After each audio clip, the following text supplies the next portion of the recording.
Hello friends, మా painter కష్టాలు చూడండి.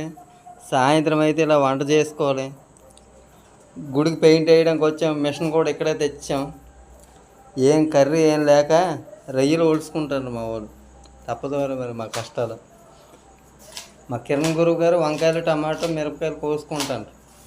మా కుర్రోళ్ళని అడిగి తెలుసుకుందాం స్పందన ఎలాగుందండి. దొరబాబు చెప్పు, గుడి పెయింటింగ్కి వచ్చావు కదా, ఎలాగుంది ఫీల్డ్? ఏంటంటే భోజనం కూడా మా ప్రిపేర్ చేసుకోవాలి. నైట్ అయితే అందరూ కలిసి కూర్చొని అందరూ సాయం చేసుకుంటాం.